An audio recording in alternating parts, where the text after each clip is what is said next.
Hey guys, David at DSM. So as I mentioned in a previous video, I have just purchased Mothership. I'm just opening it up, showing you guys what actually comes along inside the box. First thing is your Warden screen. I've got to be honest, this was a little bit disconcerting when I first saw it because, dear God, is that a lot of text. A lot of helpful stuff in there though. It's giving you some ideas on wounds, giving you some ideas on different types of damage and everything else. Huge amount of stuff, but it honestly kind of threw me a little bit when I saw the size of the text. Does make you feel the system is going to be a lot more complicated than it actually is, but still a lot of fun.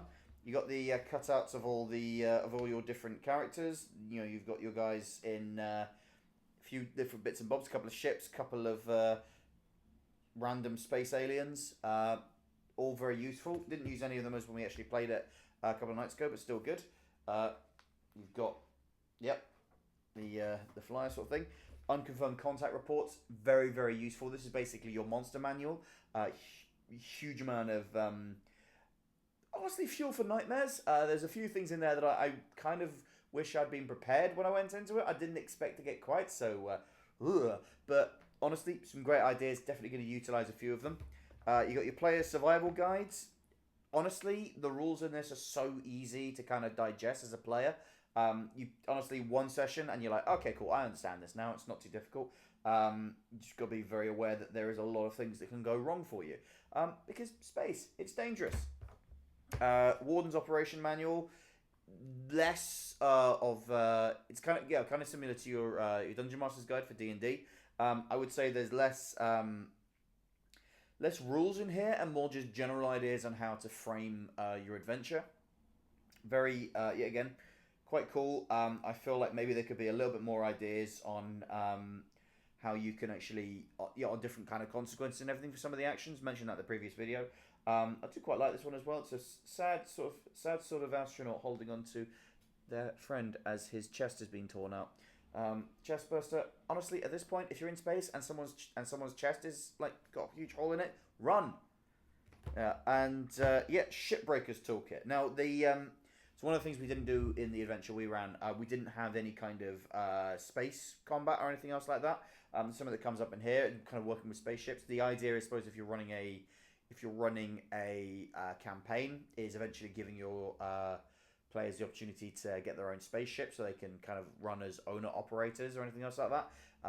See Firefly or The Expanse if they want to run their own Serenity or Rocinante.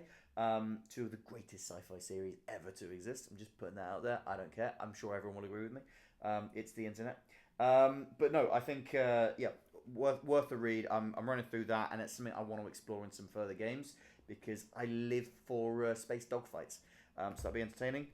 On top of that, you've also got a number of adventure modules that come with it. So I went for the deluxe version because it comes with a few things. So I think another bug hunt is the one that you get with the normal version.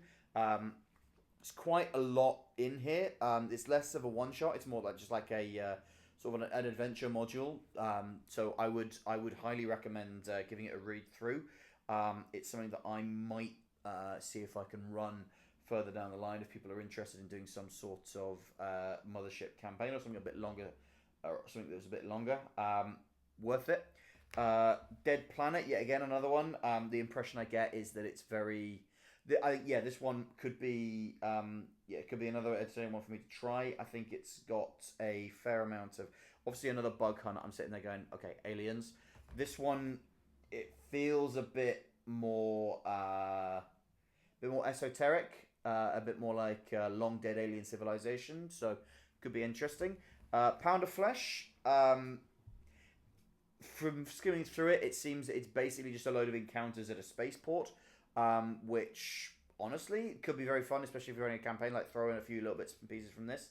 It doesn't seem to have. I don't know whether or not it's got like an overarching plot or anything else like that. It seems to just be some fun stuff you can do at a spaceport. So always worth a look. And you've got Gradient Descent, which I haven't had a lot of a chance to look through, but I will kind of give it a bit of a look. It's the colouring is nightmare fuel. So you got a few of the images and everything in here, and already I realise I'm not going to sleep for the next couple of weekends. So fun. Beyond that, you got a couple of dice and some stands and a few things for that. But in general, all pretty good. It's helpful. I mean, let's face it. Anyone who's in these kind of hobbies, do you really need more dice? Fueling the addiction. But yeah, D100 system. You got two sets of that in here, and you got the D20 yellow for panic, which I've got to be honest is exactly what you're going to be seeing a lot of, especially when you get near to the end of your game. Yeah, shout out to the scientist who failed his panic test, and then a few, literally after they managed to calm him down slightly, then died in a fiery infernal when the android managed to kill him. They claim by accident, but I never trust the androids. But yeah, that's the box of Mothership. I've got to be honest, a lot of fun. Have a look at it, and yeah, highly recommend.